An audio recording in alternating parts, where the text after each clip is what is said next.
लोग आरोप लगाते हैं कि मेरा बचवा नहीं पढ़ रहा है। हकीकत में उस बचवा से पूछिए कि मास्टर जो पढ़ा रहे हैं ना उसके दिमाग में नहीं घुस रहा है, वरना डाउनलोडिंग पावर तो उसका गूगल से तगड़ा है। अरे एक बार इंस्टॉल करके तो देखो।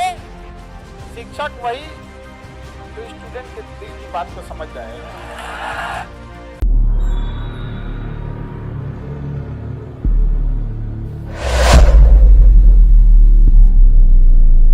जितने लड़कों के छोटे भाई बहन अभी पढ़ रहे हैं या कोई भी रिलेटिव में है, क्लास 7 से उसके ऊपर ध्यान देना चालू कीजिएगा।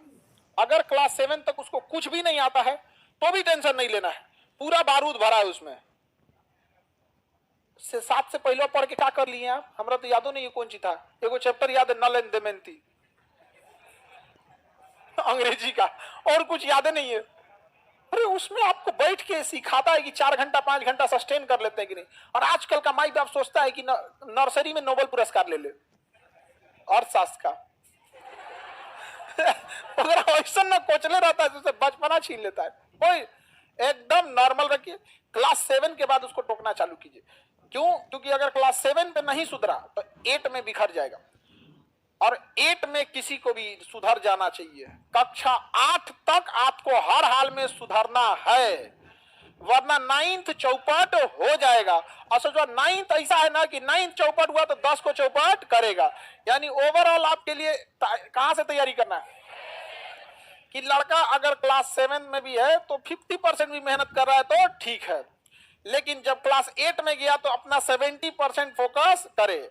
70% समय पढ़ने में ना लगाए, मतलब जो टीचर बता रहे हैं उसको 70% कम से कम बुझा जाना चाहिए। लोग आरोप लगाते हैं कि मेरा बचवा नहीं पढ़ रहा है। हकीकत में उस बचवा से पूछिए कि मास्टर जो पढ़ा रहे हैं ना उसके दिमाग में नहीं घुस रहा है, वरना डाउनलोडिंग पावर तो उसका गूगल से तगड़ा है। अरे एक बार इंस्टॉल करके तो देखो, कभी डिलीट नहीं मारेगा वो। यहाँ पर अब गलती हो जाता है, पगला रहा है वहां पर। हम क्लास 7 की बात बता रहे हैं। हमसे एक मैडम थी तो स्कूल में तो मैडम ही लोग ज्यादा पढ़ाते। उठो, स्टैंड अप, बताओ व्हाट इज इंडिया, भारत क्या है? वो इंडिया इज ए कंट्री बोलना चाहिए। हम डरा गए, India is a good citizen. Bharat एक अच्छा नागरिक है। बताओ ये कभी हो सकता है? हमें ये पता ही नहीं था कि सिटीजन मतलब क्या होता है। बस एक ही चीज का मतलब पता था कि इंडिया माने हमारा कंट्री, गुड माने बहुत अच्छा, इंडिया इज गुड सिटीजन। बस लाल डस्टर जो होता है ना मिटाने वाला, वो लकड़ी पीछे लगाता, हाथवा उल्टा करके पढ़ता है तुम लोग, पढ़ता है तुम लोग यहाँ पे। हाँ, अब वही हम लोग बोलते पढ़ाती हैं आप लोग, तो औरों कस के मार देंगे लोग। अरे मत पूछिए आप। शिक्षक वही जो स्टूडेंट के दिल की बात को समझ जाए। नहीं समझे? बच्चों को पढ़ने आग भरा हुआ है, बस इसे को समझ में तो आ जाए। अब हम आपको मैग्निफिकेशन बोलेंगे, बुझाएगा तुम लोग को? डेली तुम लोग जूम करता है, जूम आउट करता है, होता है, लेकिन क्लास 9 के बाद गड़बड़ी नहीं करना है। क्लास 9 से गड़बड़ी हुआ तो खत्म कहानी। और क्लास 9 से अपने छोटे भाई बहन को शांति से बैठने ही मत दीजिएगा, पॉलिटेक्निक में झोंक दीजिएगा। ये मत कहिएगा कि तुम्हें पॉलिटेक्निक ज्वाइन करना है। हम लोग की जीएस से तो हम लोग का कोई लेने देना नहीं था, हम लोग बीएससी करके बैठे हैं। वो तो पिताजी की स्ट्रेटजी ऐसी थी ना कि हम लोग जब क्लास 8 पास किए तो कहें कि अब तुमको गांव छोड़ देना है, अब तुम सैनिक स्कूल की तैयारी करो। तो क्लास 8 में हम माइंडसेट थे कि क्लास 9 में हमको कहाँ जाना है? सैनिक स्कूल में। अब नॉर्मल लड़का से अच्छा पढ़िएगा तब ना जाइएगा। अब आदमी कंपटीशन करने लगा, यहाँ पे 9th भी पढ़ना है, सैनिक स्कूल भी तैयारी करना है। भले उधर नहीं हुआ लेकिन कुछ तो सीख गए। उसके बाद कहें कि कोई बात नहीं, 9th में नहीं हुआ कोई बात नहीं, इससे अच्छा तुमको बताते हैं। पापा हमको ना बहुत अच्छा से संभलाते थे। हम फेल होते थे ना तो हमको एक बात का डर खुशी होता था कि दुनिया डांटेगी लेकिन पापा टेंशन नहीं लेंगे। पापा कहते तो जो फेल होके आएगा तो पार्टी देंगे।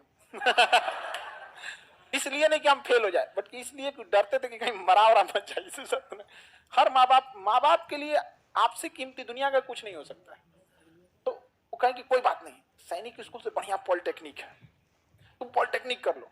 तो मैट्रिक में जब पढ़ते थे, मैट्रिक और साथ साथ पॉलिटेक्निक की भी तैयारी का, पॉलिटेक्निक निकालना है। वो 10,000 रैंक आया। हाँ, तो कहीं कि कोई बात, हाँ 8-9-10,000 के आसपास आया। तो बोले इतना याद रहता है बुढ़ौती में हम लोग कौन सी का रैंक आया था। उस समय तो मैट्रिक का रोल नंबर याद था, अब थोड़े ना याद रहता है। लेकिन उतना तो हमको ये नहीं समझ में आ रहा था नहीं कि हो क्या रहा है मेरे साथ, लेकिन इतना समझ में आ रहा था, पिताजी को दिख रहा था कि इसका जो लेवल है वो एक मैट्रिक के लेवल से थोड़ा नॉर्मल उठ गया। फिर 11 में तुम एक काम कर, एनडीए की तैयारी कर, एनडीए उससे जबरदस्त है, देख लेफ्टिनेंट बन जाएगा इतना कम उम्र में, कटाक से लाल बत्ती की गाड़ी मिलेगी, ये वो। हम तो तैयारी कभी छोड़ना ही नहीं है। आप अगर ग्रेजुएशन करके या इंटर पढ़ के घर बैठ गए रहते ना, तो अभी जिस लेवल पे हैं इससे भी नीचे रहते कि नहीं रहते। इसलिए तैयारी छोड़ना